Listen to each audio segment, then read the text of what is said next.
Hi, in this tutorial I would like to show you how to use clone effect in Inkscape. Okay, so if you want to use this option, you need to create an object. So for example, I will go to rectangle tool and I will create here a new rectangle. After that, we need to choose here selector tool, and then you will need to click on your rectangle and go to edit, and here we have more settings. We need to go to clone, and here we have create clone. By the way, you can use shortcut from your keyboard Alt D. Okay, so I will choose this option.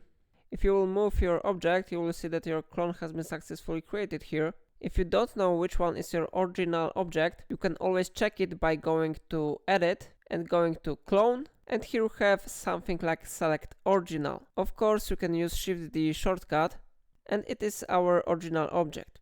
Okay, but now I will show you something interesting. If you are using clone effect, and for example you will change the color on the clone object will be changed too. So every change you will make on the original object will be applied on clone object too. If you will change dimensions, so for example I will change it here, the dimensions of the clone object will be changed too. It is really useful function if you want to create a lot of the same objects, but remember that you can always unlink cloned object. To do it, you need to select your cloned object and then you need to go to edit.